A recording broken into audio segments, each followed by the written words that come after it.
welcome to episode 54 of Zapped to the Past. My name is Adrian Mills and I'm joined as always by Mr. Graham Radding. If you haven't listened before, this is a podcast where we discuss games that were released for the Commodore 64. We're using the magazine Zapped 64 as a monthly guide for the games to focus on, but we are in no way affiliated with Zapped 64 itself. This week, we're going to be starting our look at June 1987 and the first batch of games reviewed in issue 26 of Zapped 64, along with what was also going on in UK music that month. So Graham, tell us what we got going on this week. In this bargain basement budget retailer that sells diamond tip drill bits, scented candles, dog chews, jet washers, playing cards, and ornate curtain tiebacks in the same section of an episode, we traverse the hexagonal rotating jigsaw puzzle block paving paths of the supremely interesting Zenji, pump our muscles, hold aloft our magic swords and shout something about grey skulls in the cumbersome masters of the universe, and go for a blocky stroll down Nothing to Do Avenue with Jack, Wang, and Egg in the stupid licensed Kung Flop game version of Big Trouble in Little China. We also get 8-bit conjunctivitis with the eye-melting iridium-alike shooter Romulus, exploring possibly difficult gravitational and physics challenges in the flippy screen ball ship world of Kinetik, and return once again to the world of 2000 AD,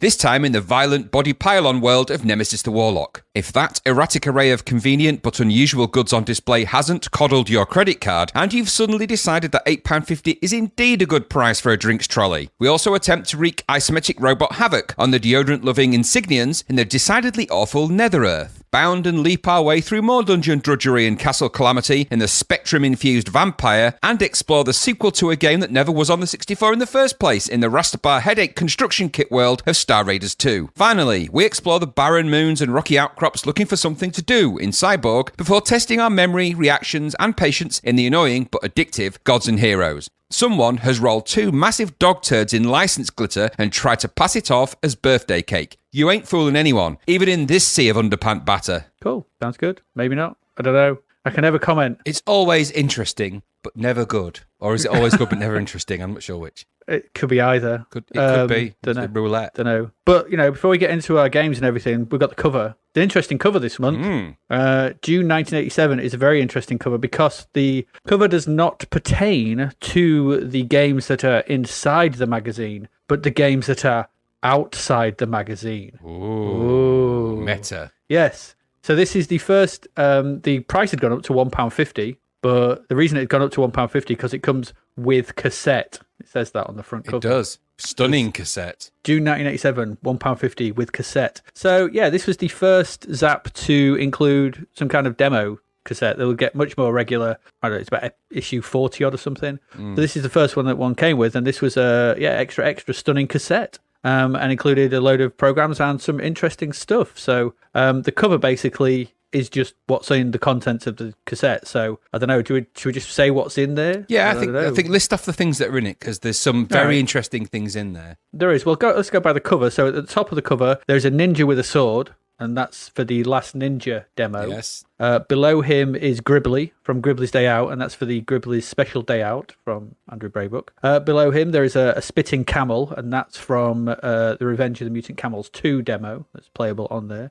Underneath that is a spaceship, which is the Day the Universe Died, or whatever I've got here. Yeah, that's correct. It's the Sensible Software tech demo thing, 3D thing that's in there. And that's it. So also on top of that, we have the Thala music, which is on the B side, which is the Sanction loading music, isn't it? Yep. Loading music, but done on a synth. Proper music. Yeah, proper Roland keyboards and stuff. We have Made in France 2, which is the pause mode from a Jeff Minter game that didn't get in for like a memory, but it's basically a 2-player breakout. Yes. Which is a really interesting concept, actually. And then finally, we have a standalone version of the Mix Eload from Delta. So that was this cover tape, which is quite interesting there. Did you go through it all? Did you have a look at it all? I did, actually. And so there's a couple of things, just interesting things to note about this cover tape. So firstly, this tape was gold because it finally proved something. I had been banging on about The Last Ninja to my ninja friends. No, they're not ninja friends who were ninjas. Sounds weird. We all have friends that are ninjas. These ninjas were bothering me endlessly, day in, day coming round. I had mates Sliding on beds. who had lauded the fact that things like Way of the Tiger weren't very good on the C64, that Saboteur was better on the Spectrum. And anyway, so there'd been some early screenshots of Last Ninja that had been floating about, and nobody believed they were real. Nobody believed that those were actually C64. They were the game. They were all, oh, it's made up, it's make-believe, it's not going to look like that. What are you on about? So this was actual proof that that game was going to look something like that. So that was important thing number one, that this planted Last Ninja as one of the great C64 experiences. Now, we'll come to review the game later, but in the context of this demo, it was important. I wasn't a huge Gribbly fan. The 3D stuff that was in there by Sensible was weird and kind of, I'm not quite sure what that really was. But the other great thing about this was the Mixie load as a separate thing, because I had so much fun with that. I ended up actually hacking out the scroll message that's on that, putting my own text in it, and with the Expert cartridge, one of the first things I really hacked out with the Expert cartridge when I got it, hacked that out, changed all the text in it, learnt the hexadecimal version of text for that, which is really a good grounding to learn that in. Yeah. And then distribute that to the limited amount of friends at school that would be impressed by such a feat of nonsense. And so this tape was important. This had stuff on it. This was cool. And it was proof, especially with Last Ninja, that there was a thing, that it was a thing that to be revered. Because at this point, it was a bit all up in the air. It was such a great feeling to be able to show them that and go, see, it does look good. See. Did you see? I did. I made sure that they used the lotion or they got the hose again. That's the wrong film. That's the wrong killer. It's the same difference. I watched that the other day actually. So it's in my head. I made people while having Red Dragon. Yeah. So when I showed him the Last Ninja demo, I made sure I showed him it while I was wearing a pair of tights on my head. Because when don't you do that? Well, that's true. Yeah, that's why we don't make this a video. And let's be fair, podcast. You don't wear the tights over your head. You wear them over your nose. I wear them under my head. Yeah. Just my chin. Over your bottom Chin teeth tight. and chin. Anyway, good tape and interesting. And it all loaded really great. It was a good thing to have on it. It was a bit cool. I remember this episode of Zapped specifically because of that tape. Yeah, I used to listen to the Thala music piece quite a lot. I used to really like listening to that. So it's quite cool. The Last Ninja, I in my head, I always thought it was playable. It's not. It's just like a 4-screen run through, isn't it? Which is kind of a little bit strange. And obviously, I forgot about that Made in France 2, but I was quite impressed with that Made in France 2. I thought, that's a 2-player breakout. That's a great idea. Why has no one done that? Yeah, I don't remember much about that, weirdly enough. I think I was Last Ninja'd up at this point. Yeah, I was hyped for that game. It's a very small thing, but looking back on it now, as a concept, 2-player breakout, it's actually quite clever. That Sensible Software thing was just a weird thing. And to be fair, I'm sure Gribbly's Special Day Out is smoother than the original Gribbly's. Yeah, he fixed some bugs, didn't he, when he released that? I haven't played it to tell you the difference, but it was a good thing to have this, and it was the advent of these kind of tapes. So, and they're all downloadable on the internet if you do a bit of digging and looking. They are, just like we did, to allow us to have a look at them. So there you go. That's your cover. So don't say we don't cover it. We covered the cover. We did. We covered the cover and all this other stuff. So with that out of the way, let us move along and we'll go into our first game. So Graham, you have the privilege of telling us all this one. It's £2 one. This is two Z games that get sizzlers in this issue, and the first one of those is Zenji. So tell us all about Zenji. This is the Zizzler episode, isn't it? Zizzler. Zap Sizzler. Let's get the basics out of the way first. Zenji is a $1.99 Activision game from 1984 that's been republished as a budget game. Well, sorry, it wasn't $1.99 originally. It's an Activision game that's been republished by Firebird as a budget game. Originally out in 1984, I think originally for Atari computers and consoles, but obviously this was converted by somebody called Adam Bellin, who is the guy that made Murder on the Mississippi. The guy that made that. So interesting little thing. It was originally designed by a person called Matthew. So what is Zenji? What is it all about? So you control a face moving around a broken maze. A little face sprite. You start the game in the center, or the source space, and then you move around the maze using the directions of the joystick. The maze features hexagonal points where you can spin the path or the path sections linked to them, and you do that by spinning them 90 degrees at a time with a click of the fire button. If you line these up correctly with the aligned source sections in order and link them up, they turn green. The path turns green, and obviously the more things you rotate in the right way, the more it turns green. If you link enough of those source paths together, then you complete the level. So the idea is to get us the whole thing green. Mm-hmm.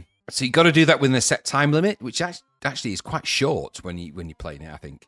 It is. Not on purpose, but I think it just, it's there's a prescient need to get on with things here. And there's bonus points as well, which means so when you do all of those, you can progress on to the next level. The next level is obviously not necessarily more of the same, but more the same with a bit more difficulty. The rotational pieces of the path are different shapes, and it's a bit of a jigsaw combined with the sort of rotation stuff. Quite nice, actually, in the way it works. Some of the levels contain little flames and little sparks, flames that shoot out sparks, actually. And those cause you to have what in Zapped described as a loss of face, essentially lose energy.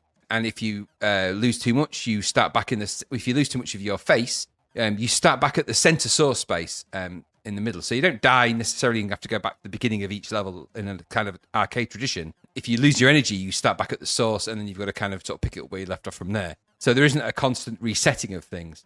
Some of the paths have little numbers on. If you collect those, it increases your bonus for the score, which is nice. And the score is tracked in kind of a high score table. So it's kind of a straightforward, but it's a straightforward puzzle game. There's not many of them on the 64 like this, a nice little puzzle game, where you just got to, as soon as it starts, you kind of get the idea of what you got to do very quickly. And this is quite a nice sort of pedigree that Firebird have leapt upon with these Activision games from this time, because they all seem to have had a bit of a good jump start on some of the crap that came later in these budget titles. So this is pretty good. Yeah. So I think this is a bit of another classic Activision sort of budget re-release. Very playable game. It's simple. It's simple at its heart, and that's very important. Graphics are simple, but they work. Pace is nice because the graphics are simple. It's fast. It quickly becomes challenging, and it does get the old noodle scratching, but it never becomes a game that you just go, I don't want to do this anymore. It's doing my head in. It's too hard. It's not like that. It always feels like you could have made the extra little move here and thought about it there. And if you'd have turned that particular bit of the path at this point, you might have done it. And it's got that kind of maze solve mentality. I want to get through this maze. I want to solve this. And that's nice. So it's quite compelling. It has that nice want to do better logic about this. The graphics are basic, but they work perfectly well in context of this. That they're not Sacred Armor Van Tyriad graphics in this. They don't need that. It is just a nice simple sprite walking around a maze, trying to sort of rotate and solve the paths. And it allows you to do that quickly so you can get in and get on with it. Sound is a little bit uninspired, but it fits well and it adjusts its pace according to the timer. So as you play the game and as you run out of time, the music starts to sort of make you feel like you were in out of time. And it's nice that it does that. Bit of an old arcade trick, that, but it's nice. So I think this is a perfect budget game puzzler. It's a perfect budget game puzzle fodder. Can't even say it. Fodder. It is. It's a good little budget game for $1.99. This is offering you a lot of puzzle logic to do without any of the real angst and anger and crazy of having to dive into something. And it's not punishing in the way that some of these other games have been horrifically punishing. And it's not impossible either. It's just a simple idea done well. And I'll tell you something: a simple idea done well will beat complicated done badly every time.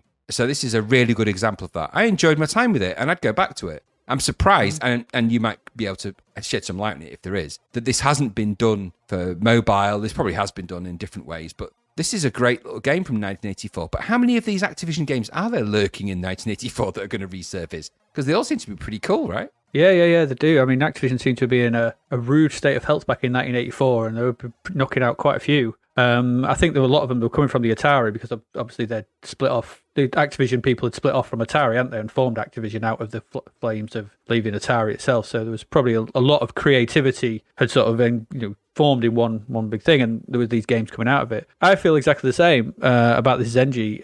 It's a cute little puzzle game. And well done to Firebird for picking up these. I think it's quite good. It's very good, in fact. And I've noted, deceptively simple but engrossing puzzle game that sees you rotating shapes. They're almost like Tetris shapes, because you've got Tetris, you've got one with the T, the hook, all that kind of thing on a grid in order to connect them all and fill them with the juice from the source. Did you say Mr. T and Captain Hook then, by the way? Because that would be a brilliant musical combination. Probably. I'd like to see that. All the gold. Dr. Hook and Mr. T. Captain Hook would be, Captain Hook.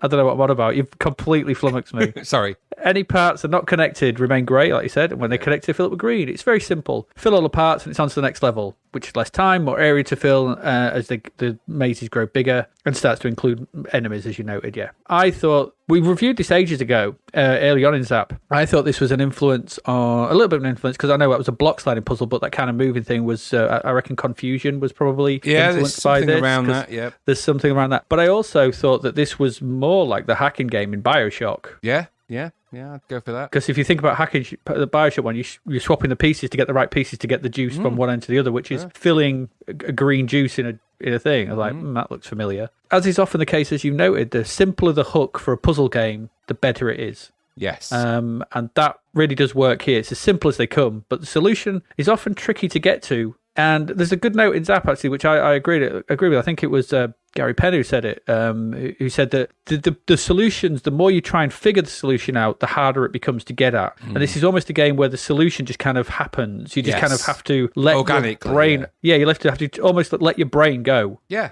absolutely. I'd agree with that. Stop trying to look for it and just let it go and go, and you kind of happen upon it, which is kind of cool. Kind of, they said it had this kind of Zen-like sort of relaxing atmosphere. And I think that comes from the music and it comes from the visuals, and it's nice. And although there is pressure of time and enemies and can lead to a sense of panic in occasion, it never feels annoying, like you noted. It never feels frustrating. No. This is a solid re-release, and I'm glad they've done it, because I'd never got to play this back then. I've never heard of it, never come across it. Some people had mentioned it in passing, I can't remember if it was on Twitter or on the forums or wherever, when we'd talked about puzzle games. But again, I didn't know what they were talking about, but now having had a chance to play it, see what they're on about, this is really good. And yes, there was something in the water in Activision in 1984.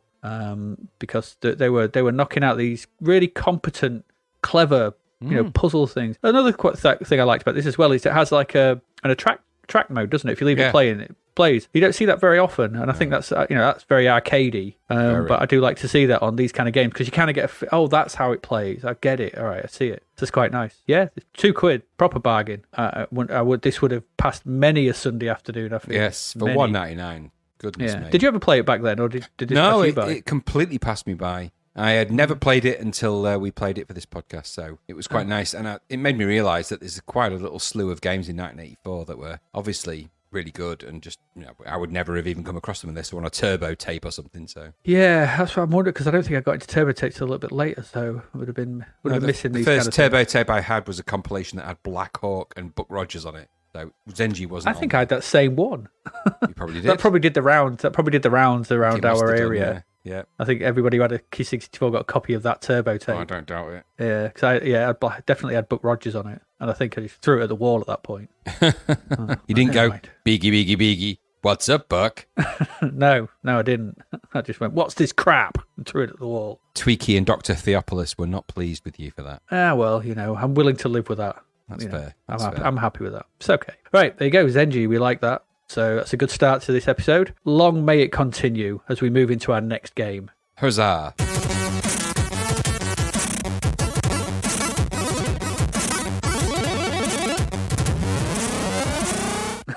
I don't think it is, though, because the next up is a $9.99 title, and it is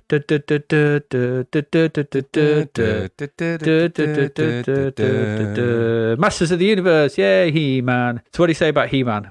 I'm not going to say much. Otherwise, the only thing I'd say about He-Man is go watch the Netflix documentary, The Toys That Made Us. Yes, very good. It's a good documentary, and you can learn all you want about the He-Man range of toys and how they came to be and why Battle Cat is so big and all that kind of thing, and blah, blah, blah. Suffice to say, He-Man, if you don't know, and I'm sure you do, if you listen to this podcast, you must know what He-Man is. But anyway, it's a cartoon in the 1980s that, hoist me if you wish, but I never liked it. I never particularly liked it, ever. But it did spawn a huge range of toys, or the toys spawned the cartoon, I don't know which. I never liked it. I never liked the moralizing nonsense of the shows. That's what always used to get me. And I hated He-Man as a character. I've never liked him. Stupid hair. It just didn't do it for me. Anyway, so there you go. That's off my chest. Now we have this. This is the second He-Man game. There was one in issue 24 of Zap that we never looked at. It was the adventure game, yes. So we never looked at it. So anyway, that's blah, blah, blah. This time we have Masters of the Universe, the arcade game. So what's gone on in this? As ever, Skeletor has discovered the Ill Earth stone, and he's overthrown Castle Grayskull. banished the sorceress and taken it over, ready for his final push to become Lord of all Eternia. Because obviously Eternia is where all the He-Man stuff takes place. He-Man is obviously not going to stand for that, so playing as He-Man, off you go to defeat Skeletor and his evil army of clones that he's created, which, handy. Sprite repeating. Handy sprite repeating rationale That there. is properly handy, that. Yeah, why are the sprites lots of clones? Clones. So to do this, you have to free Orko from the imprisoned spell that he's cast at Skeletor that bounced off him and then imprisoned Orko himself. So Orko has been a bit rubbish. Orko is a floating thing. Wizard thing. It's just eyes and a cloak and a hat. Orko tells you you've got to collect the correct ingredients so he can then cast another spell. Not that I trust him to, but hey-ho. To turn He-Man's Sword of Power into an Atom Smasher. And this will allow you, as He-Man, to destroy the Ill-Earth Stone and foil Skeletor's evil plans. There's the plot. That's what we have here. Sounds like a episode of He-Man, probably, or whatever. So what this means, though, is that we are, unfortunately, in awful scrolling platform territory, which, unfortunately, put me in the mind of Camelot Warriors. Yeah. For many reasons, and nobody ever wants that. So before we get to how it plays, there are some positives. The visuals, they're okay, actually. The visuals are quite nice. When you look at them, they're good. The backdrops are pretty decent. The sprites are well animated and they're pretty recognizable. They're not terrible. The tune, is it a Ben Daglish tune? Yes, it is. It's terrible. It's a terrible rendition of the He-Man theme. I'm sorry. It's awful. It's squeaky, atrocious version of the He-Man theme. It's recognizable, which we didn't have in Grange Hill, but it's a bad version of it. So hey-ho, that's what you get. So you'll just want to turn it off because it was great on your very soul after a while. So first impressions are a mix. It looks okay, but sounds oof. But then, unfortunately, you start to move. And He-Man, is an athletic hero. He's been slowed down somewhat. Yeah. So, because I thought the whole game feels like it's running at a quarter speed, which is weird. The scrolling can't keep up with you as you wander through the castle. So you start in just some room in a castle. There's some platforms about. You can try and jump onto them. Trying to jump onto them is annoying because you've got to try and control another Mighty Bound. It's another Mighty Bound game. It certainly is.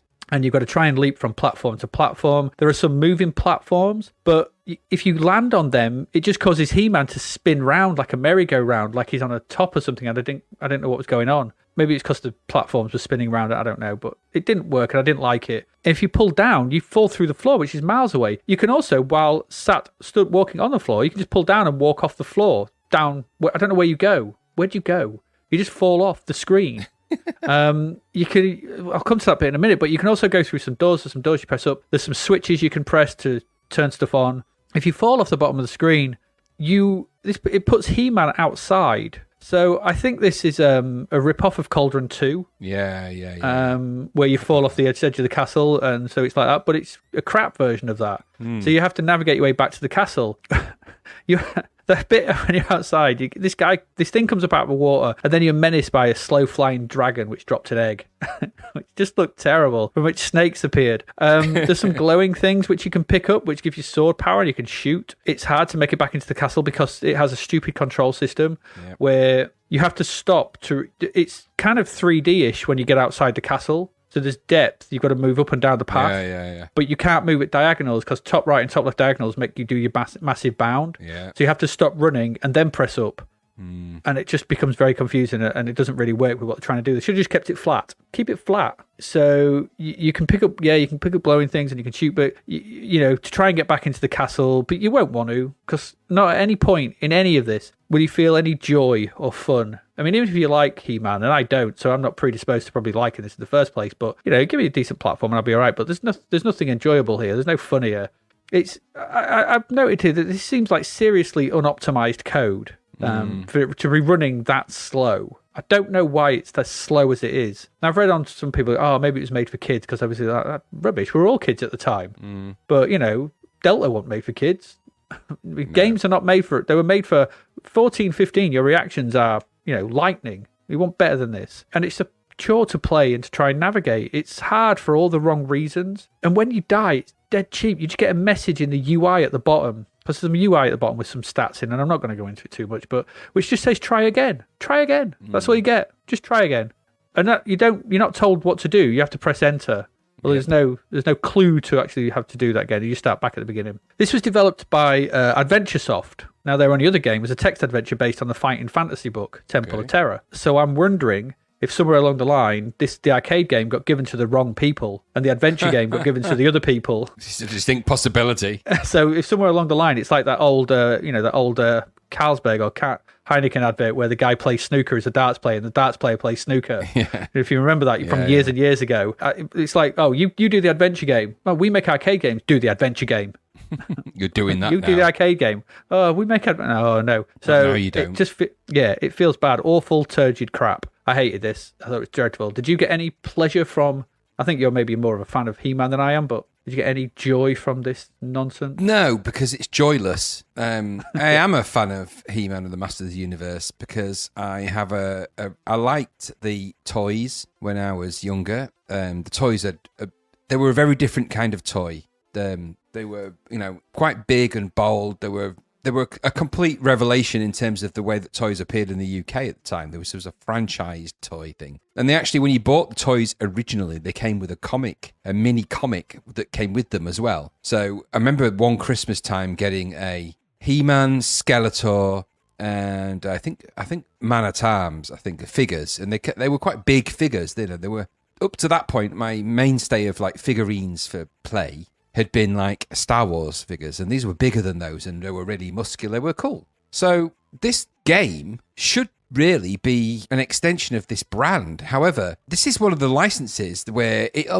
seemed to go wrong in every form except toy, comic, and cartoon. So all the other formats, it went horrifically wrong. Live action film, games, goodness me, it went horribly wrong. There's weird stuff in here, isn't there? Skeletor lives in Snake Mountain. Fnar. His arch enemy is He-Man. And obviously, like you said, he's discovered the difficult to pronounce, is it Ilirth stone? I don't know. Ilirth. Yeah, Ilirth. Banished people from Castle Grayskull and all of that. What made me laugh here was that I thought to myself, you know what, just let Skeletor have Eternia. Let him do it. Let him be the ruler of Eternia. He wants it that bad. Don't avoid all the fighting. Avoid all the trouble. Let him have it. Doesn't need to use his magic powers. Just because he'll find out that the day job of being a leader on Eternia is going to be a nightmare. All that complaining, fixing settlements, disputes, land disputes, resolutions, angry villagers, fighting, all of that stuff, over-the-top parties. He ain't going to want that in the end. So, just let him have that, I think. Alternatively, if you've got to fight it, there's a part in here where it seems to imply that you need to kill the Rolling Stones. Which seems a bit harsh, really for a game of this type. Anyway, what's the game like? As you rightly point out, there's some okay graphics. When it first loads and you first start to play the game, the graphics look quite nice. You're in Castle Grayskull. The sprites looks like a sort of a little fella, He-Man-y fella type thing. There's enemies in there. Soon all comes undone when you start moving around. You got leap and bound around for this game for no reason whatsoever. Your sword's not a sword, it's a dagger. It's like a little dagger, a pokey little stick.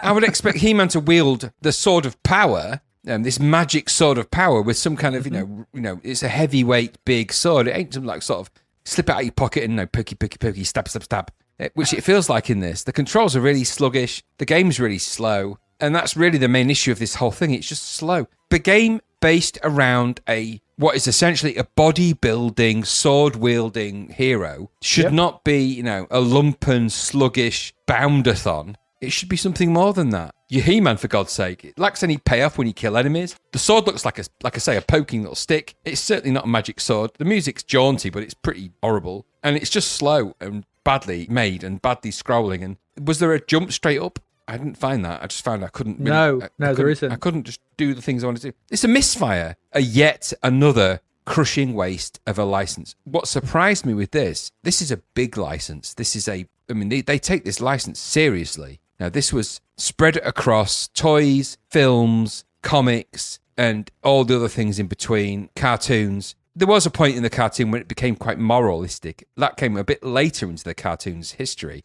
It didn't start out that way. But like you say, you remember these things by what you're presented with. And as a brand extension, this is weak. This is very weak. And is this the only He-Man game? I think there's another one. I think there is. Well, there's the adventure. I do believe there is another one. Because when I was looking through the ones to put into our games for the week to play, there is another one. So I don't know what that one. So He-Man, does that mean there's He-Men? And men who are he? Is that, and then that throws plurals and the language into great difficulty because Are they he-men? It'd be they men. Yeah, they men. This is they men. And They men. And the masters of the Omniverse. I don't know. Man-at-Arms becomes men with arms. I don't know. Men at Arms is. I don't know. And I didn't ever meet Skeletor in this game. I assume you do at some point. But the clones idea was a cheap shot, wasn't it? Oh, it's Skeletor's created clones. Why would he do that when he's got Merman, Beastman, and Manny Faces and Modulock, Evil Lyn, yeah, and Ram Man, I think is body at the start, and of course there's Fisto. Let's not talk about. Let's not go down that road. Let's not do that. We've done that once before. No, we have not done that before. We've never done that. No more now. I thought we were close. I thought we were friends. He-Man. Where's Ram Man and Fisto? You don't want to know. You do not want to know. You don't want to know. They're visiting Snake Mountain for the night. And by the way, yeah, exactly. By the way, that dragon that flew across had me in stitches when it dropped its crappy egg. Oh, the slowest dropping egg. It's like the weakest gravity known to man. It made me laugh out loud. So yeah, no, this is just rubbish, isn't it? Surprisingly, it got a crap review in Zapped. What do you know? There you go. Crap game is crap. There you go. Masters of the Crappyverse. Crapsters of the Crappyverse, yep. Whatever. Anyway, yeah, Master Universe, it's a bad 44%. I'd give it less. Let's move on.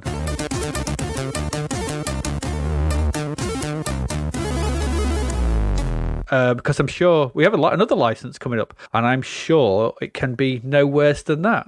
Am I right, Graham? Because you have the pleasure of talking about Big Trouble in Little China. Oh, right. So...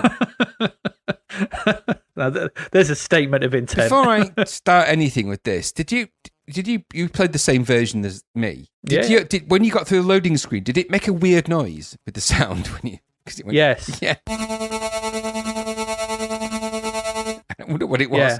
I don't know what that's meant to be. It's a weird sound. I don't know. Maybe I'll maybe put a recording of that posterity in the audio for this. Anyway, there's a lot wrong with this game, but let's roll it back a little. So. The plot of the game is basically the plot of the film, which I'm going to summarize now. Wang Chi's green-eyed girlfriend Miao Yin and their lawyer friend Gracie Law have been kidnapped by Lo Pan, who is the leader of the Chang Xing. Lo Pan intends to break an ancient curse that has left him living in only demon spirit form through some sort of sacrifice and marriage ritual to his god Chang something or other. I can't remember the name. Wang recruits the help of his trucker friend Jack Burton and local friendly Chinese wizard Egg Shen as they attempt to break into the Wing Kong Exchange, which is the dangerous cutthroat den of madmen in Chinatown, on a rescue mission to rescue both Miao Yin and Gracie Law and hopefully escape and get the girl and live happily ever after. Mm-hmm. In between then and the end of the film, there's much kung fu, comedy, mayhem, silliness abound. That also includes 3 super fighters with special powers of flight, lightning, and inflation, which is quite random. Which we're suffering from massively at the moment. Yeah, absolutely. So he's at the root of all our evil at the moment going on in England. I tell you, the inflation. So we've just had 3, and we've just had 3 storms. We have literally had 3 storms. So that's the plot of the film. Now, the film, when it was released, it bombed at the box office. Didn't do very well. It's a John Carpenter film. It's later become a bit of a cult hit. And for all sorts of different reasons. It's got a kind of a tacky 80s sort of look and feel. And there's lots of neon. There's lots of kung fu, which at that time in Hollywood movies was kind of unknown. There's all sorts of reasons why a film like this is going to become kind of a cult classic. There's all sorts of tacky one-liners. It's got some good actors in it. It's got, obviously, Kurt Russell plays Jack Burton in it, and he plays it like a weird kind of version of, not Clint Eastwood as such, but more John Wayne, really. But he sort of plays it kind of that way. And there's a whole million reasons why the film is kind of cool and has become cool over time. But at the time, it did bomb at the box office. And that bombing in the box office is kind of reflected in the way that the reviewers in Zapped kind of looked at the game. Because they were oh, it's a crap, it's a crap film anyway, so why would you bother with this game anyway? So let's turn our attention to this marvelous game and how it represents this licensed opportunity in all of its glory. This is an Electric Dreams game, or as I like to think, a Electric Dreams nightmare. Mm-hmm. This is a crap right to left Kung Fu Master inspired, and I'm being generous when I say Kung Fu Master inspired, tragedy of a game of the highest order. The top 3/4 of the screen is taken up with the right to left scrolling window and the quote unquote game area. And the bottom quarter of the screen is a badly digitized if they are indeed digitized, maybe they're kind of drawn version of Jack Burton, Egg Shen, and Wang Chi, with an indication of their health and their current weapon status. Now, it does look a bit like Jack is being menaced by a massive 8-bit dildo in that image. So, which if you go to the screenshots, it actually does. So, and that's actually meant to be his machine gun, believe it or not. I'm not so sure about that. So, so it does. So in the game, you flip between these three characters, Jack, Wang, and Egg. there's a trio. And for some, the crap Three Stooges. And for some reason, why I order smash it, and Egg floats around on a cloud for some reason. Why? I don't know. He doesn't do that in the film at any point. No, he does not. No, so Egg is floating on a cloud for some reason, and you change between the characters using the return key. And I think there's other keys that do it, which is weird. Yeah, you can. It's the initials of the name. I was going to say, I just press return because it flipped between the three of them. It was easy. Yeah. Each one can fight using crap foo.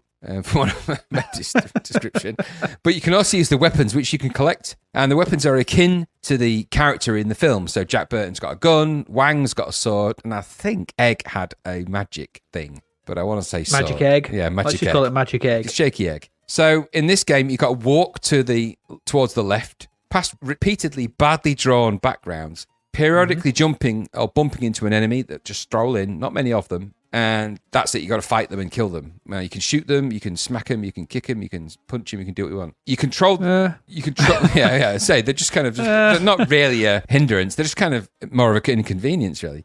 You control the action, such as it is, with the joystick and button combinations, which make no sense whatsoever. So I found myself periodically elbowing into the air and then firing a machine gun. It's just there's a limited amount of bullets and things you have. I don't know. For reasons I can't explain, I either had bullets or I didn't, but I never found it really difficult to beat anybody because there's no payoff. When you hit something, you just hit it and it disappears. And so I did that. So you're fighting these clone things, whatever they are, because they all look kind of the same. And you just keep on walking. Just keep on walking, keep on walking. Don't worry about the walking because you're going to be doing a lot of that. So just keep walking to the left. Eventually you get to the next section and you keep on walking. And this game is just terrible. It's terrible. I mean, what can you say about it? Everything here is bad and badly done. It's got poor graphics. It's badly animated. It's badly drawn backgrounds. Crap animation on all counts. It's really shit fighting. Really naff sounds. The sprites seemingly can only walk in one direction. If you press right. Oh, it's dead funny when you move to the right and they all walk backwards together. They just all walk backwards. Sorry, it's dead funny. It made me laugh my head off. It's all walk backwards. Why? And the only reason I want you to, we may have to put a video to this together, sort of thing, but I am going to do this to the Benny Hill theme. It needs to be done. I mean, you can back and forward. In reality, why can't you just flip the sprite on the X-axis? Why can't you turn round? Just flip the sprite. Flip. I was shouting at the screen. Flip the sprite. Flip it. Flip the sprite. Flip. No, I'm pretty sure that is flip the sprite. That can't be hard to flip the sprite. I was shouting another word that began with F. Yes, I was at this point. So you can reverse essentially in this game if you want. Beep beep beep. The fighting's dreadful. Everything's dreadful. I mean, the film bombed. Okay, it bombed, and it later became a classic, a bit of a sort of as I say, a cult classic. That's never going to happen to this game. This game's always going to be a massive turd. If you played this game, you may as well just it's just not worth doing. It's just bad in every respect. It's a licensed, not just a blunder. This is for me, was a shocking reminder that some companies had no scruples about what shit they published, as long as they made some poor sucker pay money for it. Electric Dream should have been pulled up and slapped for this. It's awful. This is full price. Now, admittedly, the license itself, okay, it didn't get the traction perhaps at the time. And so, the whole idea of the characters wasn't going to be bought into. But how much? There's so much mileage. This is a film based around kung fu fighting and 2 enemy types and 3 characters trying to make their way through things. If you can't just take that basic concept and make a game from those items, or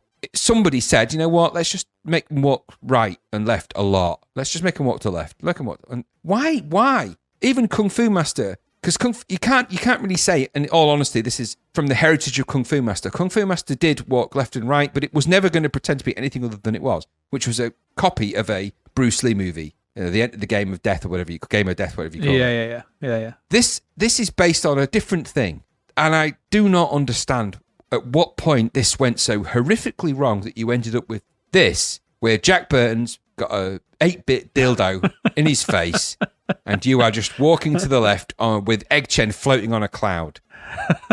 My only conclusion with this was that they hadn't seen the film. They'd heard about the film. Well, not many people had, let's face it. Well, but they can't have. They can't have seen that. They cannot have watched the film because there is nothing from the film in this game. Nothing apart from the names of the characters, which makes me think that they just got maybe even got the not even a script, but they just got a summary of the film in a one-pager. And that's where this game came from. It bears so little resemblance to the actual film that this is clearly something else that was just dressed in big shrub and little China clothing. What a sad, sorry excuse for a game. I'm so glad I avoided it at the time. I'd have been heartbroken if I'd have paid 10 quid for that. What about you?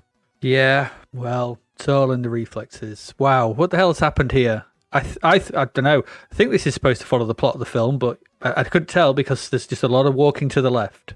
A lot of walking to the left. So I'm not going to you've described it amply, and I'm not going to differ from any of that. I'll throw some comments in, really. So we've seen some lackluster software released and versions of licenses. This is right down there with them. This got 21% better than Cobra, and I think, no, this is just as bad, if not worse. I think there's less game here than I think this is worse than Cobra. I don't know quite how it got the score it got, because there's no redeeming features in it. This got 34%. So I think that's way too high for this nonsense. It's garbage. You walk right to left in a handy conga line I've put with Jack Burton, Wang Chi and Egg Shen. And I've noted, I'm pretty sure never floated on a cloud. You fight if this is Kung Fu Master inspired, I could have probably got behind it if it was a constant wave and kicking and thingy and a bit of fast action. But the enemies, and I've written spaced out, not in the spaced out way meaning it sort of thing, but as in they're so infrequent. The enemies appear so infrequently. And then when they do, you have really awful combat controls. And just 3 moves, and it's just garbage. This is phoned in cash in on a product that at the time, I don't even, because it wasn't received very well, so my thoughts are it bombed at the box office and only it gained its cult status when it hit video some years later. So maybe that's why this is. Maybe Electric Dreams bought it banking on a big hit, and when it tanked, they basically just shut this out. Just get this out. No one cares. No one's going to buy it. Some people will. Maybe. We'll try to recoup what we can. Don't put any more effort into it. I can think of no other reason for this stinker of a turd to ever exist. No. It's been made with so little thought behind it. So, same episode, we've already discussed it. We've got the demo of The Last Ninja on the cover tape. Yeah. If you're talking about, games with of Eastern heritage with all that Kung Fu stuff in there, you've got Last Ninja to look at and you go, hang on.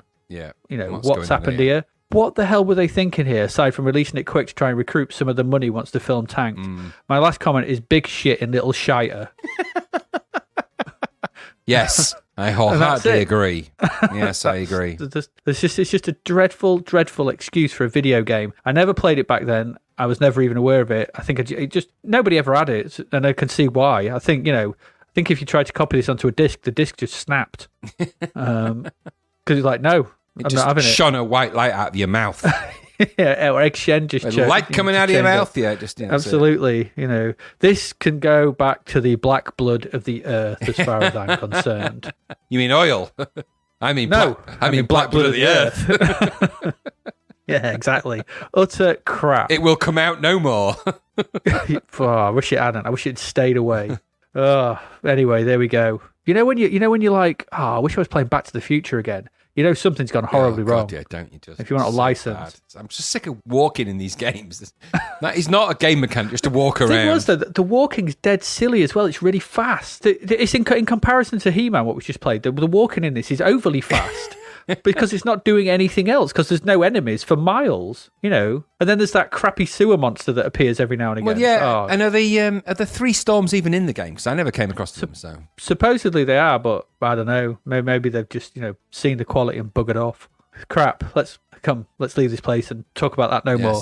Yes. Awfulness. Let's move along.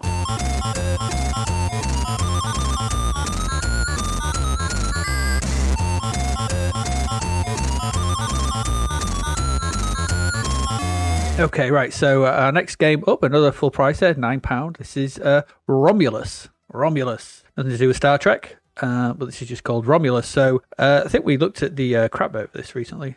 We did. Yeah, we actually anyway, did. Look, My first note on this, look, when this loaded up, I went, if you can't do smooth raster splits in the border, don't do them. Because don't. Just don't. It's the flickering raster on the title screen because it's a very shoddy impression from the get-go. Yep. There's no reason why people don't, if your border is solid coloured, no one goes, ugh. They just go, solid coloured border. No one cares. But if you've got a bad raster split flickering away in the top left, you're like, bad lines. You're not managing those bad lines. Sort them out. Exactly. Don't bode well. So yeah, fresh from the incomprehensible and odd family snap of a rocket taking off Crapvert, we have the game. So this is from Stephen Kellett, who previously popped up having made the audibly cool but not that great Rascal. That's all that. That's him. And well, he's kind of done the same again here. He's got nice sound effects. Okay. But the game itself? Okay, so what's the game itself? So the Igos Transputer Company or something or other are having trouble with their transputer chips. And you must go and fix them. Hey! What's this? Yeah, just computer. Transputer sounds stupid. What this means is that you have to navigate a left to right scroll and shoot them up before trying to do some kind of bizarre colour matching mini games in order to sort out the chips. That's it, really. It's a left to right Iridium style blaster thing with mini games. You've seen this before. We've talked about these games before. And you're up against Iridium. Problem number 1, 2, absolutely. 3, 4, 5, 6, 7, 8, 9, 10, 11, 12. All of them. Yeah. The game has quite a few issues, not least of which is the use of colours, because it uses all of them. All of them, with no discernible rhyme nor reason to any of it. The colours. Oh, so it's full of stars. It's full of colours. All of them. It's like what we said about Pod last week. It just used all the colours. All of them. Don't care. There's an attempt at some bas relief at points in the backgrounds, but the sprites that move over them have not got that. So there's no consistency or coherency. And they're just lost in amongst all the other colours that are just... I'm looking at a screenshot right now and it's just... but that move over them and nothing feels cohesive. It's just a mess. It smacks of just putting some sprite designs in there and have stuff randomly shoot at you. And there's bubbles floating about before having loud noises ping off and throw you into an incredibly confusing minigame, because that's what all these shooters have to have these days. It just feels like a mess by numbers, a shoot 'em up Iridium style by numbers. No one looked at Iridium and actually thought about how the minigame was just the icing on the cake. Seems that people thought that what we all need are ever more convoluted minigames, and we're getting this. There's loads of convoluted minigames with all the colours and effects and stuff. It's like a Minter game with none of the design ethos. I'm not a huge fan of Minter's games, but I can see the thinking behind him and I can see what he's going for, and they're competently done and everything like that. So they may not be for me, but I can appreciate them. That's two separate things. This doesn't seem to have any of that. And if it did, and it may well have done, he may have sat down and had a very, very well-designed game design document. It's been badly implemented then. Because at the beginning of the game, before the game starts, you've got to press a button to randomise something. What are you randomising? It's just test things. Yeah. You just press number to randomise this. Like, what does that do? I played it a few times and it was the same crappy nonsense. So the main problem I have here is that when you have a very bland shooter and adding all the bells and whistles and every colour that the C64 could muster, and and you had these mini games where I'm not even describing them because they're just incomprehensible colour rush things where you've got to move a target over certain parts of the screen and make colours match each other and patterns and stuff. It's just, you can't hide the fact that your main game is dull as balls, and this is. Yep. Bad as the advert. They had an advert of a rocket taking off, which was just dull. And this game, there's nothing to do with it because it's about computers. It's about transputer chips. What's it got to do with a rocket taking off? Bad from the get-go. Seems like no one knew what the hell was going on with this thing. And so they just released it for £9 and just hoped that someone would buy it. And I'm glad it wasn't me because it's awful. Did you enjoy Romulus? I thought it was Romulous.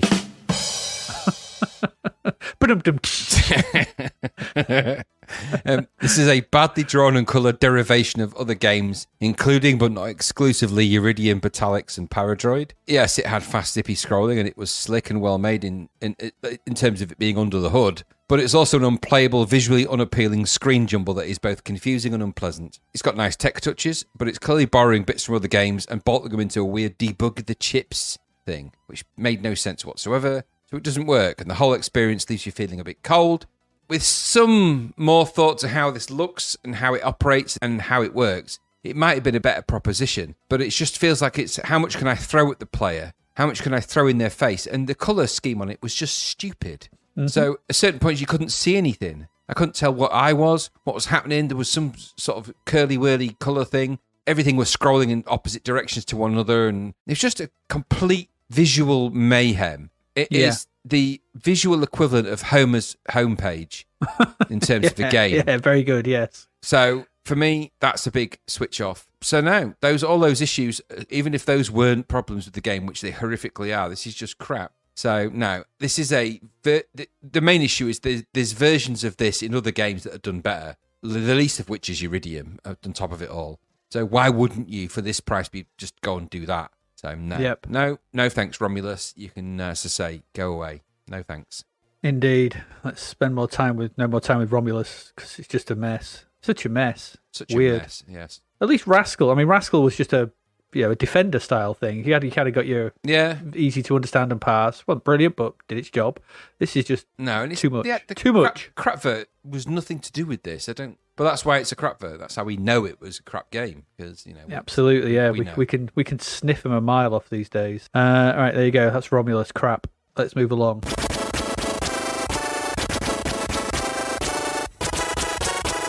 To our last game of this section, and Graham, you have this one. You have all the pleasure, maybe, of telling us about Kinetik. Hey, Kinetik. Now, the guy that made this is a guy called Stephen Rudy from Software Creations. Now, he goes on to make some really incredible games. Listed amongst those are Bubble Bobble, Leadstorm, Black Lamp, and Ghouls and Ghosts. Yep. So this guy later becomes quite good. So let's just remember that because it's important that we remember where things head, not where things are. The idea of this game. So you've landed your spaceship on the planet of Kinetik. World of Kinetik. I think it's a world. Place. It is, yeah. And and here you discover that beneath the pleasantly drawn plants and veg lies the Kinemator, the baddie, which is an all-powerful creature that can mess with the laws of physics and time in bad, and annoying ways. So once you entered the world, the Kinemator knew you were there and made it so that you were duty-bound in order to escape from this world, to collect the 3 giant letters of P, A, and X, Pax, and deliver them of faith, life, eternal on Kinetik. Now, we know my feelings on these things. I'd have just settled for life on Kinetik. Yeah, Don't need to go looking for letters. It seems pointless. But now let's play with the game. You control a little spherical spaceship in this, which is your little sprite and quite nicely drawn. And you've got to navigate your way around the 43 screens looking for these said letters, the giant P, A, and X. Each screen, as you go into it on a flip screen basis, has different and challenging gravity, physics, and other things, which you've got to try and conquer in order to sort of make your way through to the next stage. So you're going to bounce around in most of these in a similar way, but perhaps even more uncontrollably to Cauldron 2, which means you're going to generally be bouncing in and out and flying around in an uncontrollable way, not really knowing what the hell it is that happened or why. It's a bit like, I imagine, like if you put a balloon in a pinball, really. It's just going to ping and pop around and bounce around. You're not going to really enjoy it. Contact with any of the aliens in this will deplete your energy, which is shown on the screen as an energy bar. Handy, that. Lose all your energy and you lose a life, lose your 3 lives, and it's game over. You can restore your weakened shields with the acquired flower pod, or you can just fly the ship through water. Do you find any water? I never came across any. I found some, yeah. Not sure I came across that. Maybe I did by accident. So you've got to fly through the 43 screens looking for the letters, give them to the Kinemator on the 44th screen, and boom, you're done. And you can pick up other objects which are dotted around the lands. These are the powder gun, which you can use to ward off enemies, the safety shield, which slows down the shield depletion, your anti-physics, anti-gravity, which reduces the physics and gravity on any given level, the powers of the Kinemator being what they are. And there's a teleporter, which you can only use once, which will transport you randomly to another screen that you've already been to, not a random screen you have never been to. And of course, notably, as you pick up the letters, and this is quite an interesting and important thing, as you pick up the letters that you need to hand to the final screen, it means you can hold less power-ups, which means you can only hold 3, can't you? Yeah, so you become less powerful as the game progresses and the game becomes more difficult. Can you spot the problem with that? I'll leave that to your imagination. So the graphics are nice looking and it does look nice. It looks the part. It's quite well realised. There's a nice quality to these high-res imagery, the high-res imagery and the high-res sprites here, reminiscent of games like Starquake and Iraq and things like that. It's flick screen, which means you can flip from one screen to the other, and it's quite easy to die by doing that because sometimes you can just fly into the next screen and just hit something and dead.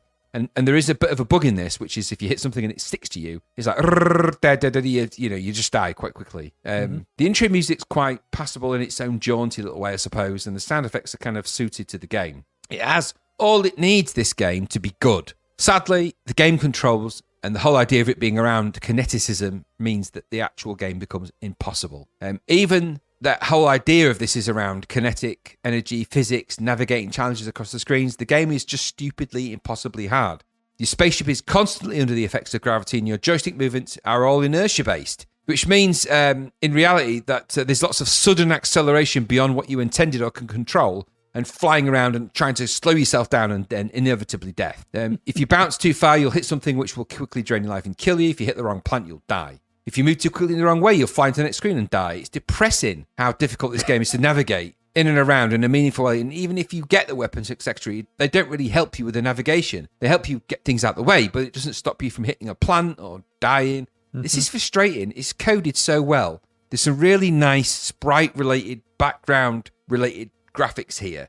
I noticed a bit of slowdown here and there, but nothing that really was a big detriment to the game itself. The physics engine is actually inside of all this is really good. So when you encounter the physics in the game, the gravity and all of those things, it's actually pretty good in the way that Cauldron 2 was quite good in that respect. But I don't think that there's any way you could ever complete this game without a cheat code. I just don't see it. I don't see how you could get through it. I tried repeatedly to get through it in different ways, and I found it just impossible to navigate, to navigate my way through the little tunnels inside of the backgrounds and to try and filter my way through. I ended up in one screen where everything killed me no matter what I did.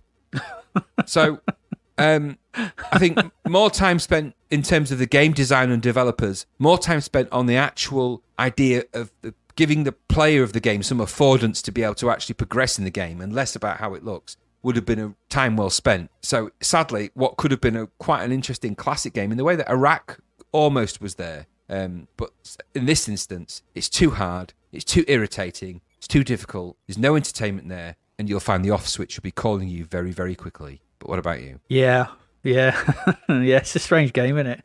Strange game, this one. I know we say that quite a few, but this is particularly strange. So each screen is a fight against different inertial and gravitational forces that try and control your rotating ship. I got quite far and stuff, I think, to the 40-odd screens, but I just found it too annoying to try and progress any further, and that's the problem with it. You don't feel like you're accomplishing anything because everything it's like one annoyance on top of another. And because you bounce back into previous screens where the gravity and inertia is different half the time, you kind of got to switch your brain constantly from screen to screen. And because you can bounce quite quickly between screens because of the nature of the game, it's just, you're all over the shop and it just end up dead quickly. I picked up the shooting device, managed to make my way to a teleporter, but I had no way of knowing where I was going. Ended up back where I was and without my shooter, so I was instantly killed.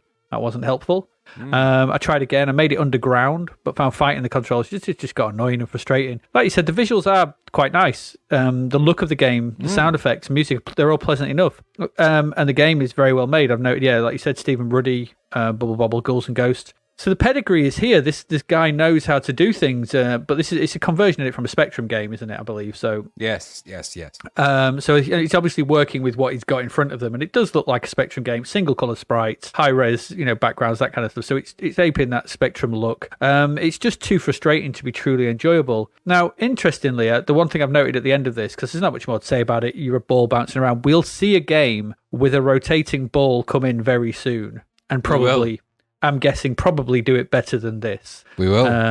So you mean bally rotate? Yeah, absolutely. Rotator ball. Rotator ball, yeah. Rotator sphere. Absolutely. So I'm really looking forward to Rotator Sphere because I've heard it's quite good. And we know that's coming along. So in the grand scheme of things, Kinetik, and it's an interesting idea. It's just too punishing. And I think, like you said, some of the physics going on. There's one screen where you've got 2 points that you keep sort of rotating around and they're pulling you and you end up going into this like figure eight. And that's really, there's some really quite clever bits here, but it's not enjoyable. No, too hard. So too hard. It's too hard and too unforgiving. And you're just constantly fighting those controls. Yep. You never feel like you are in control, which I guess maybe is the point of the game, but I want to actually feel like I'm getting better at something.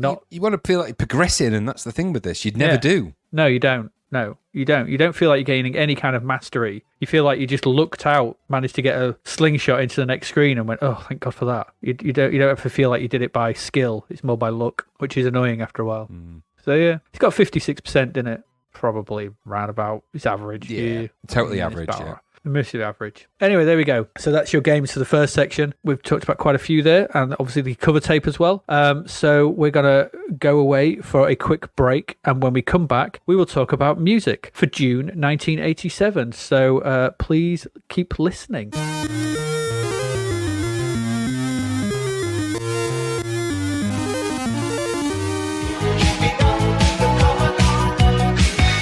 The novel Escape from the Commodore 64 by David Hearn is out now. Growing up in the 80s is a chore for Sarah, who feels misunderstood by her parents and badgered by Reese, her bothersome brother who incessantly prattles on about his treasured computer games. When Reese tells her one of the games tried to pull him inside the computer, she laughs off his fanciful fib. She waggles the joystick to disprove his fairy tale and is pulled into the computer. Now trapped in games she'd never had any interest in playing, how can she possibly beat them? With the help of feisty Nell, another trapped player, can Sarah find her way back home, or is it game over? An evil madman, a hostile planet, bloodthirsty robots, a never-ending throng of karate experts, and relentless digital soldiers will do their best to ensure Sarah never escapes. Available from Amazon and all good online retailers, find out if there's a way out of the beige bread bin of betrayal for Sarah in Escape from the Commodore 64.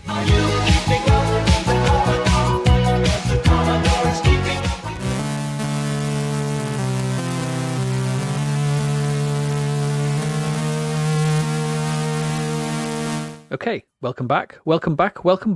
Let's get into music for June 1987. What was going on? Well, let's start with our number one singles, As Per Normal. We've spoken about this briefly before, but for the first week we had I Want to Dance With Somebody Who Loves Me by Whitney Houston. So we have spoken about that already. Got anything more you want to add on Whitney's dancey track? I mean, we expressed our opinion about how much energy was in the track, and there is a lot in there. Loads of energy. All the and energy. the opening lyrics are a bit, hey, woo, woo, hey, which you can look up online. What surprised me was this received mixed reviews from music critics. So I would have thought this would have been one of those, this is a great song, it's amazing, but as much as Whitney Houston's vocals were heralded, the actual musical arrangement was massively criticised for being similar to all the other stuff she released. It just surprised me. I thought this was one of those songs that was a bit like a holy cow of Probably people don't realise at the time, do they? It sometimes takes a song a little bit of time to gain its status, but it went to number one. Everyone loved it. Yeah. And critics are universally not always right. Exactly. It did feature a Roland TR-808 on the old drum machine as well as the percussion, which I've got. I have one of those. Great machines they are. So just it's always nice to see a Roland in there. I want you to play a drum beat, Roland. Roland Browning from Granger. Roland. I just want you to play a drum beat, Roland. Can you do something that goes Roland? Roland, I just want to program you, Roland. I'm going to find a Roland clip and put it in there. You need one. That's twice. Strange enough, that's the second time this week I've done that impression of that woman talking to Roland. And the other time was at a more romantic place. Yeah, it was. It's in the heat of passion. It was. Let me talk to you like Roland. I want you to love me, Roland. Roland, why did you eat all those chocolate bars, Roland? Because I want to. Roland Browning, wasn't it his name? Yeah. I don't know. Good old Roland. Anyway, after what booted out I Want to Dance with Somebody, Star Trekking by The Firm was in for 2 weeks. Yeah, we mentioned this last time, didn't we? We knew it was coming. Did, We knew it was going to go straight to number one. The interesting thing here was that the songwriter, Rory Kehoe, was a member of an English Civil War combat reenactment society called the Sealed Knot. God.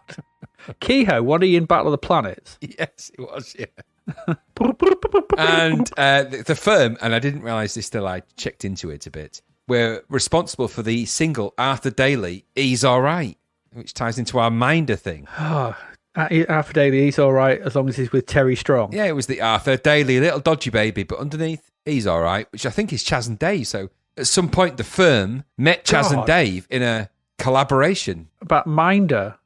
Exactly. Now, isn't that like, there's a Venn diagram of Star Trek, Minder, and Chaz and Dave. And at some point, somebody drew that Venn diagram, and it happened. Snooker, Loopy, Arthur, Daly, exactly. We're all on the Enterprise. How did that happen? And that's the power of Venn diagrams. They can reveal things that run pretty deep. I'll check it out. No, you won't. No, you won't. It's the power of spirographs.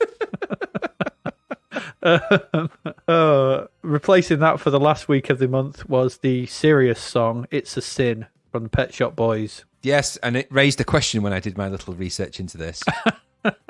Is Neil Tennant a Vulcan? Because he said, quote unquote, that he wrote the lyrics, quote, purging his emotions in a moment of frustration and anger, but that it was not something serious. Now, if that ain't the Ponfar ritual from a Vulcan, then I don't know what is. Yeah, the song was just logical. I just imagine Neil Tennant like in I think it's actually in Star Trek 4, The Voyage Home, where I think Spock is being questioned at the beginning, and it's like questions going, can you answer this? Can you answer that? All these questions, and it's one of them is, how do you feel? And it confuses Spock because he obviously doesn't have feelings. How do you feel? And imagine Neil Tennant went through that, and he was like, I'm going to have to write a song about that. It's a sin. And then he released it, and there you go. So he was a Vulcan. He did. I love this song, though. It's one of my favourite Pet Shop Boys songs, but there you go. Why? But, okay. Yeah, each their own. Yes, very much so, yes.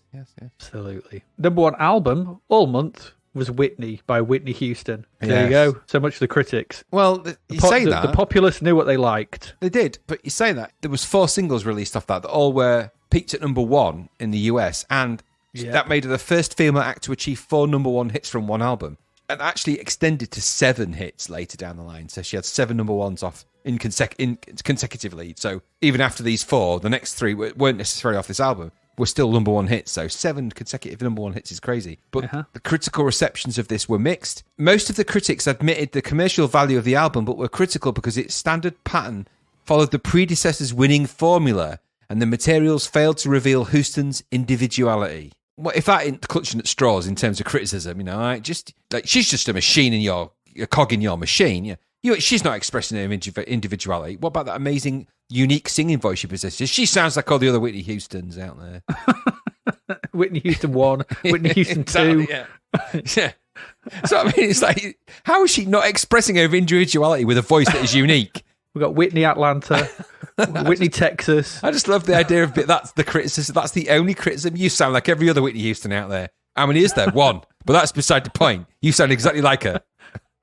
Stupidest criticism known to man. Oh, did I take this criticism job for a quick buck? We may never know the answer. It's stupid, and but you sound just like all the other Whitneys. And it's a bit harsh. This is very harsh because she's got an incredible voice. Yeah, an incredible, you say incredible, I say she voice. Just sounds like all the other Whitney Houstons out there. What are you saying? How many Whitneys do we know? I don't even know anyone Whitney called Houston, Whitney, Florida. Well, that's what I said. Whitney, Texas, Whitney Atlanta. She's the state variation. Whitney Dallas. Whitney, we don't know any of the states of the US, clearly. Whitney, what's the Augusta, Ohio. Whatever it is. Whitney, Kansas. Whitney, California. Houston's not a state. No, this is why it's all gone Texas. horribly wrong. oh, good old Whitney, Atlanta. Right, there you go. Poor old Whitney. She was ace. She had a great voice. Leave her alone. Yes, no, it's not me. It's the critics. The creative critics. You made me feel bad for her. Right, let's get into singles then. 7th of June, I Want Your Sex. Not single, just commenting. Okay.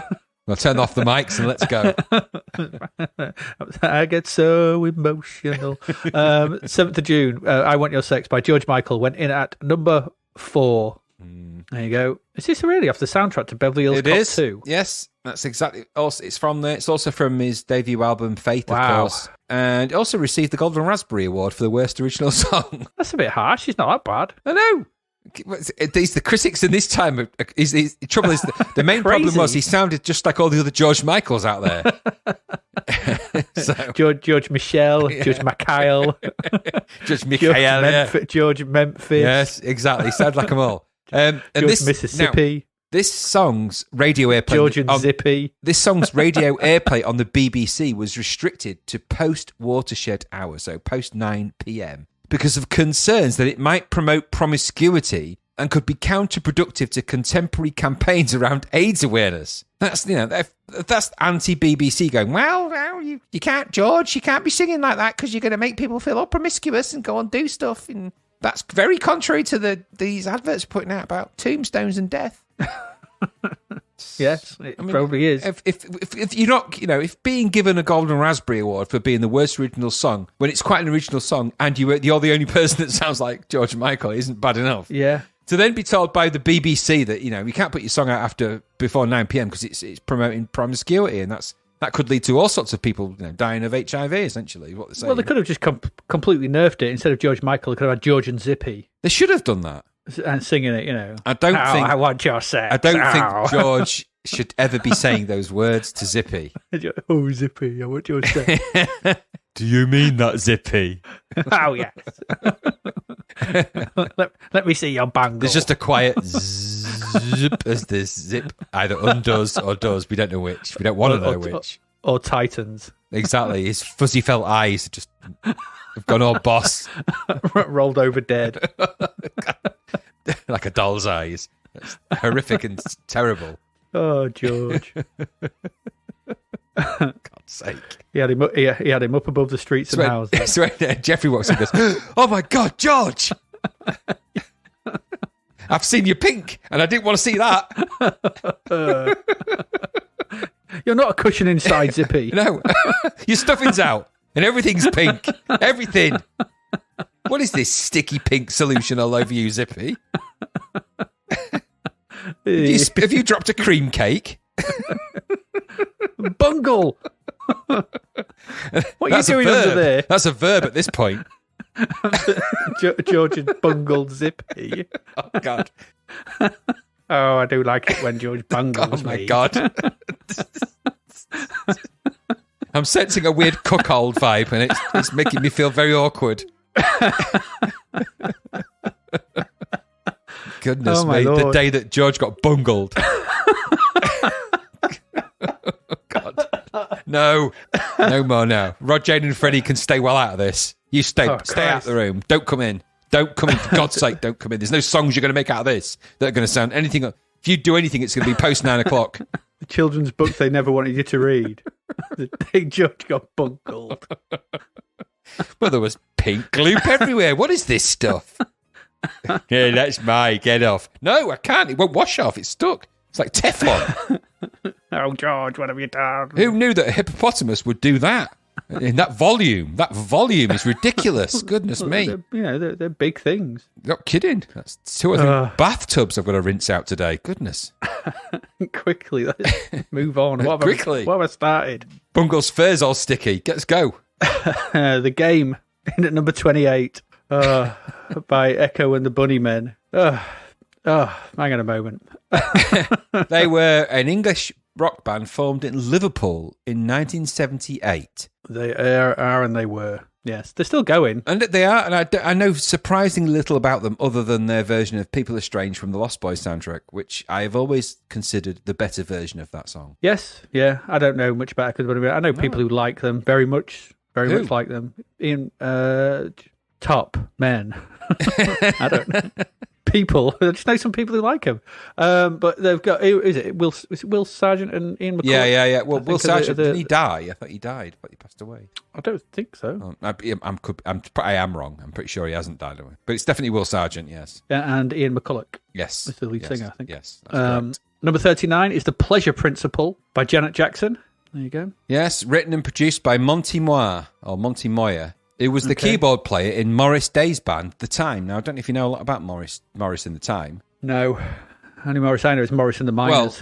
Well, Morris Day and The Time feature in the film Purple Rain. They're the anti-Prince band in there. So there's another band in there, which is Prince's band. So they sort of feature in there. It's quite an interesting thing if you like that kind of music. And if you've heard sort of Prince's funky kind of music, Morris Day and The Time are kind of like that. And the video for this was directed by the guy that made Gone in 60 Seconds. So don't much more about it than that. No idea. Just guy that made Just the guy that did it. Guy that did it. Top men. However, yeah, top men. I was never a big fan. There's a very small period of Janet Jackson's releases that I quite like, Rhythm Nation and stuff like that. There's an interesting thing about that. After that, this stuff that's coming now, I'm not a big fan of, and I think this is the last dying embers of Janet Jackson's releases, and then it just stops altogether. So, oh no, she's got a #1 album coming out. Yeah, I'm going to be critical 48. Of that album because she sounds exactly like all the other Janet Jacksons. all the other Janets. Yeah. Janet Street Porter, terrible. Yep, Janet from Neighbours. I don't think there was a Janet in Neighbours. Anyway, number 48, London Times featuring Gary Newman. Radio Heart with Radio Heart featuring Gary. What is this? So Radio Heart was a music project by Scottish brothers Hugh and David Nicholson, who were formerly of a 1973 Scottish rock band called Blue, not the 90s/noughties boy band. And they became best known for this collaboration with Gary Newman in 1987. Now, I'd never heard of it. I listened to it. Wasn't overly impressed. It was all right. But it made me reflect a little bit on Gary Newman and his quite extraordinary track record of releases, which he's still doing to this day. He's still releasing music right now. You can go and download the latest album, which wasn't released that long ago. You can't stop him. And to think that some of Gary Newman's early synth, and it is sort of new romantic synthwave even, it predates synthwave with some of that stuff. Oh, yeah. Goes back to the late 1970s. So it says at the same time Kraftwerk are doing their stuff. This guy's a pioneer in his field. And he was, yeah. And those early releases, and everyone remembers Cars and Our Friends Electric and stuff like that. But there's a consistency about some of his tracks. Some of those tracks that came later aren't obviously as good as those. Well, it's not that they're not as good as. I think they're just not as memorable. I think they sort of fall. They're over time. They're in time. They're very relevant. And then obviously, like things like this, they fall out of relevance. They're not pushing the innovative buttons anymore. And he went kind of down an almost sort of a ministry-esque industrial sort of route. And I think that's where his kind of heart lies now. I think that's where he's at in that kind of thematic. It doesn't quite work for me, the more recent stuff. But I've always got a bit of a space for Gary Newman in my life. He's the very interesting, pioneering guy at the end of the day. Careful if you say that, because I've heard if you say that, he will actually just turn up at your house and he'll just become part of your furniture. Become part of your house. Yeah, you can't get rid of him. You can't say Gary Newman in front of the mirror 5 times. It's like the Candyman. Absolutely, he appears and he will just if you haven't got a synthesizer, he just creates one for you and plays a nice song. Plays a ditty in your lounge. It's nice. It's a fun environment for everybody. But it won't. It's not. It's not. You think it is, but it's not. When he won't leave 5 hours later. True. Well, he's still in somebody else's house now. He won't leave. He won't leave. Never leaves. Number 61 is The Labour of Love by Hue and Cry. By the way, just an aside, just maybe a sudden thing appeared in my mind there. Are Gary Newman and Gary Oldman related in some weird time way? Are they They're time brothers? Quite possibly. You have the new version and the old one. Yeah. So at some point, then Gary Newman will turn back in time and become Gary Oldman. So that means that Gary Newman is in Leon and The Fifth Element. It explains it's a future version of him. It really does. Just thinking, is there a Gary Middleman? There must be some football. That's a footballer's name. Gary Newman plays Winston Churchill at one point. It's very strange. God, that's weird. That's weird. Gary Middleman, did you say? Yeah, no, he's an insurance salesman from Ipswich. or a footballer. He's surely a footballer for some team. For Stockport. The journeyman footballer played all his football for Stockport. 17 years, man and boy. Yes. And he exists. He looks like a tween. He now runs a pub. If you created an animated state between Gary Newman and Gary Oldman, you'd have Gary Middleman, and that's what he looks like. He looks like a mixture of the two between two. He's a tween. Obviously, we need to get masters of the tweening people. We need to get Godley and Cream in on the thing, because they were masters of the tweening faces. They were. They knew how to tween a face. Sorry, I didn't mean to interrupt you with the Labour of Love and Hue and Cry. It suddenly occurred to me that there is a time-related siblings they are. Indeed. Interrupt me all you want, because it's Labour of Love by Hue and Cry. It's more blandcore. Yeah, but another pair of Scottish brothers from Scotland, obviously. Where else? From girders. Made from girders. Who set about recording stuff and then made loads of music. Is there a lot of familial Scottish pairs in music? Well, we're going to find out, because I think there's more Proclaimers, Hue and Cry, and I think we're going to come across more. Labour of Love was in the soundtrack for the video game Grand Theft Auto episodes from Liberty City, by the way. I did not know that. Oh. There you go. That's very strange. I don't think I ever played that one, actually. I think it was only on the... I think it originally came out on the Vita, didn't it? I genuinely don't know. I don't know much about it. So I don't think I had a Vita at the time. Number 63 is Sweet 16 by Billy Idol. Not a great fan of that particular Billy Idol track at all. No.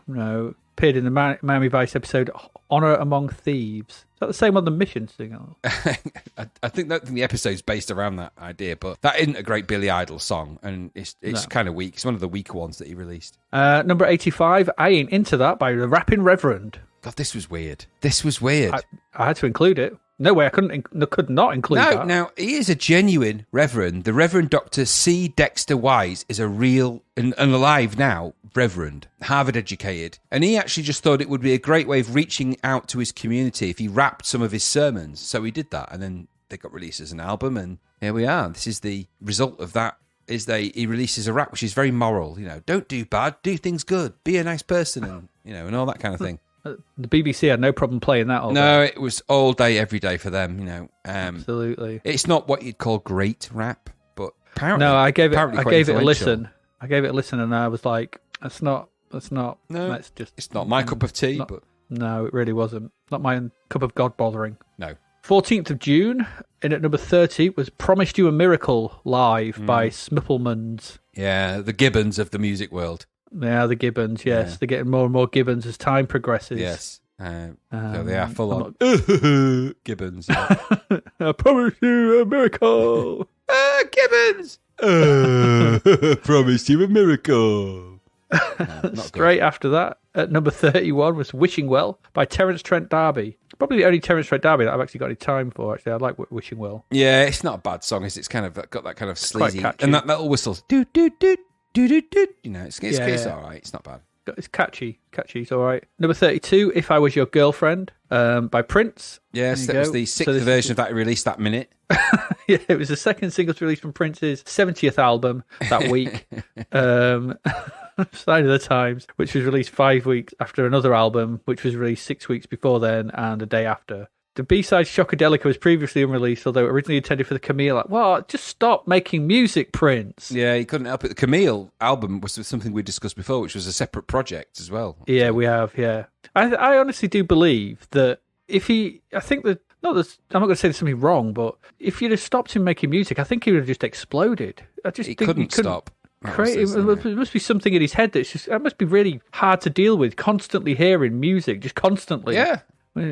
Absolutely. Just, just creating it, and just playing it and putting it and doing it. It was the single was notable because it was the first Prince-related single to be available on CD. It was the first CD single of Prince's, and the promotional CD single was available in the USA. So technically, the first commercial CD single was released was Alphabet Street the following year. But interestingly, CD singles were starting to become a thing then, and that's quite an interesting thing in of itself that would happen. The great tragedy is that Prince is no longer with us.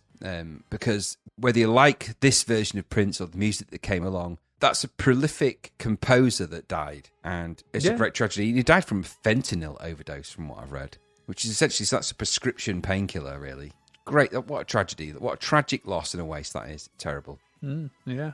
Aptly named "Throwing It All Away," maybe by Genesis in at number 46. I don't remember hearing it.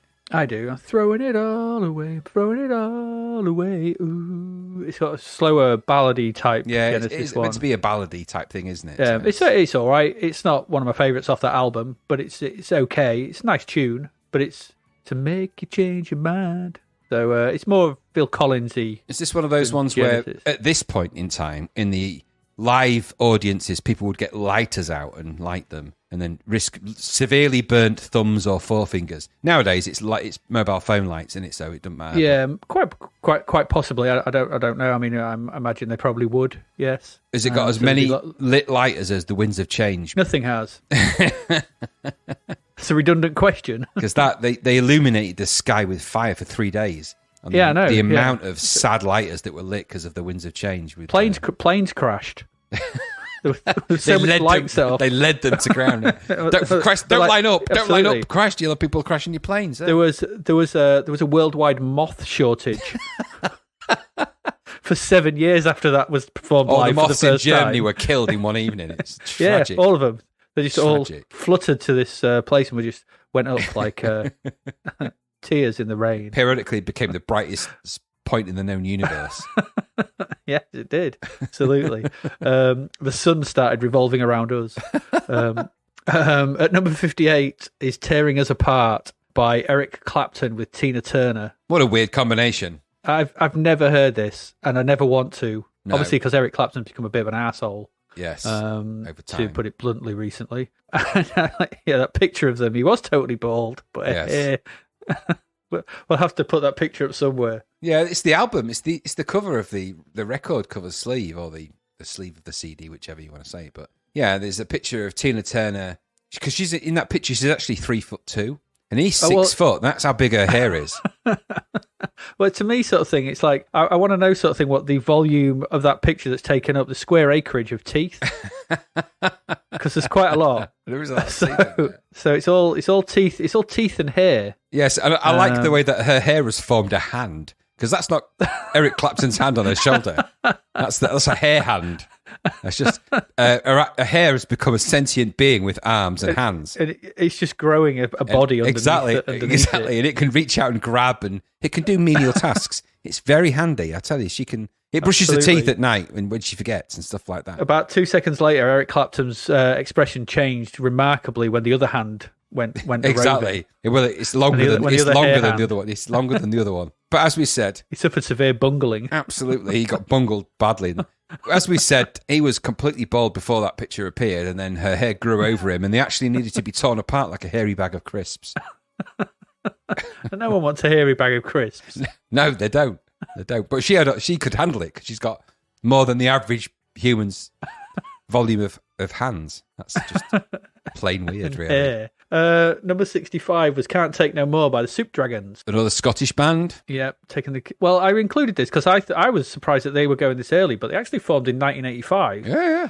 And the reason you don't know much more about them, you do. They did I'm Free to Do What I Want any old time. They did a cover of that in 1990, which was obviously a cover of the Rolling. I said, love me. Yeah, they did that. So that's why I thought, this is 1987, and I was unaware that I thought they were fairly new, but they've been going for 5 years by that point. Right, okay. So that's why I included it here, because I was like, didn't know they were going that long. Because all I knew of Soup Dragons was I'm Free to Do What I Want. And that's it. I've never heard them before. No, I knew their name was from the Clangers, but I didn't know much else. So. Yeah, and similarly for the next one as well, It's So Easy by Guns N' Roses at number 84. Yeah, that surprised me. That surprised me that this was their first single, because I don't think, if I've heard it, I wouldn't even be able to tell you what it sounded like, let alone Mr. Brownstone I've heard, because I've heard them play it live. But Mr. Brownstone's on Appetite for Destruction, isn't it? Yeah, but I didn't click that this was their first single, because for me it was always going to be Welcome to the Jungle. I think was the first one I really remember hearing. Yeah, I think that's the first one with me, yeah. So it just surprised me that I saw this out. But there you go, in at number 84, so that's Guns N' Roses are going to start their climb, I guess, and taking we're going to start to see more of them. Metal. Yeah, well, we're going to start to see more of them. This was in Axl Rose's Tina Turner hair period. It changed later, of course. Absolutely, yeah. When the creation wandered off for itself. Yeah, and let's not forget something, that the creation wandered off and just became Slash, probably. Well, yeah. Well, Axl Rose's head hands were nowhere near as useful as Tina Turner's head hands. So there you go. Tina Turner's head hands. If we did episode titles, that would be Severe Bungling or Tina Turner's head hands. Or both, yeah. Bungling of the head hands, yeah. Bungling by head hands. 21st of June, we've already talked about it. It's a Sin, straight at number 5 by the Pet Shop Boys. All right. At number 40, Time Will Crawl by David Bowie. Oh, God, didn't it just? Did you listen to it? Yeah, did you watch the video? No, I started to, and then as it dived... It's odd. The whole thing dives into the planetary destruction, pollution, and Chernobyl, and I'm like, oh, no, thanks. Well, that's the song. The video has... Bowie being menaced by a group of 80s dancers, like in a warehouse, whilst pretending, and at one point he pretends to be blind. Weird. And like they're dancing, attacking him. In the background, a knockoff Brian May, which I put maybe more like a Brian maybe not, plays guitar in the background. If you watch that video, I've linked to it here. You should watch it, because the Brian May lookalike in the background, and the whole video is really strange. I'll check it out. I like things like that. It's like some contemporary modern dance art type thing, which you could see from Bowie, but it's really crap. Yeah, I mean, I generally tune out of the Bowie stuff by this point. But there's lots of young dancers in not many clothes sort of thing, thrusting as well. Oh, okay, well, I could be swayed to watch it then. Of all sexes, I mean, they're all thrusting all over the shop. I just want to check it out for the bungling. Number 44, couldn't be more different. You had Indians by Anthrax. Yeah, not a fan. It appears in the Guitar Hero game Guitar Hero Warriors of Rock, yeah, and there's a downloadable content for Rock Band series, Rocksmith, whatever. Whatever. It's not one I'm a big fan of. I think it's one of their mainstays now, but yeah, fair enough. I don't know it all. Sweetest Smile by Black in at number 46. Did you listen to this? No, I didn't. I've only really listened to Everyone Remembers Wonderful Life by Black. That's the only one I remembered, and I didn't want to listen to another one by them because I don't like. Well, I thought I'd give this a listen, and I listened to about 40, 50, about a minute of it, and I felt like I'd lost an hour. It's so dull. It's one of the dullest songs I've ever. I thought to myself, there'll be a chorus along soon. No, I think I was wrong. How wrong can you be? Wasn't. I was very wrong. It did not make me smile sweetly. Put it that way. Awful nonsense. Terrible. In at number 51 was old Shaky Stevens himself with a little boogie woogie in the back of my mind. Did you listen to this? I did. And you came to the same conclusion as me then? That something went horribly wrong. Now, I don't like him. I'm going to say it, I don't. His name's Michael Barrett, which means he's neither shaky nor called Stephen. It's a bloody liar, what he is. He was originally an upholsterer in Milkman, which seems like a confusing and difficult to coordinate combination of occupational skills at best. Read what I put next. Yeah, it does sound like a premise for a Norman Wisdom film. I think there is one where he's a milkman, isn't there? Yeah, Mr. Grimsdale, I've spilt my milk on the sofa again. oh, my milk's spilt on the sofa. Now, did you listen to the song? So what did you think of the song? Crap. Just weird sort of mid-80s, out of time. It seems late even by this day standards, but it's just dreadful. Like, I don't know. It's that crappy mid-80s sort of pop shite. Soft pop. Yeah. It's pop shite. It's really bad. It's a cover of a Gary Glitter song. And my note there was, in the escalating world of crazy, this puts this in the what the fuck were you thinking file. Well, to be fair, we didn't know about Gary Glitter at the time, did we? Well, it doesn't matter. We didn't know he was into his bungling. I think really, we probably did know. I think at this point, he'd been declared bankrupt as well. There was weird stuff going on. Well, not just, I think actually bankrupt this month. Weird stuff was going on with Gary Glitter long before it ever came to light. But I bet he regrets covering this song now. He's like, I shouldn't have covered that Gary Glitter song. No, if I can remember anything. I bet the song after this is a cover of Jim Will Fix It's Anthem by Shakin' Stevens. That's what I was thinking. And, You've gone too far. It was bound to be. It must be. Yeah. Shakin' Stevens or Michael Barrett. He's looking back over his back catalogue and he's going, I shouldn't have done that bloody Savile song. And then I did Rolf Harris after that. Stupid. Then I did a duet with Stuart Hall. It's all gone horribly wrong here. I made a terrible mistake. This old house said, just release You're that. like Green Door. We don't want to know what's going behind your green door, Shaky. Absolutely. Playing those songs to people. He's just famous for his Christmas song, and that's going to have to be it. Yeah, let's leave him at that. Number 98, though. Again, I wasn't aware they were around at this point. Gentle Tuesday by Primal Scream. Another Scottish band. Another Scottish band, but Primal Scream will go on to be quite massive, won't they? They'll be a big old sort of indie rock band. Yeah, totally, yeah. What was the classic Primal Scream? It's around the same time as Soup Dragons, but then they came out... they do Get Your Rocks Off. Was that Primal Scream? Well, Get Your Rocks Off, that was Primal Scream. That was when they came back in the mid-90s as sort of reinvented themselves as that big rock band. But they had it's not Screamadelica, was it? Yeah, it might be that, actually, yeah. Screamadelica with, what was the classic Primal Scream? I can't remember. I'll have a look in a minute. But they had sort of a big, in that Manchester scene, they had one of those big singles as well, midnight, early 90s. 28th of June, Living Daylights by Aha in at number 17. Yes. I like this song, of course. Theme tune to the Bond movie, a good Bond movie, thankfully. Yeah, do you think this is a good one? Yeah, it's certainly better than it, because it's not Roger Moore, is it? So it was a new Bond. It's Slim Tim Dalton. Yeah, it is, and it's actually it's not great, but it was a step in the right direction for Bond to get rid of it being a pensioner who was just dusting people. So which we've said enough about. Roger Moore dusting people. Exactly. Spaffing his dust over young Bondettes. It's spaffed dust on enough by this point.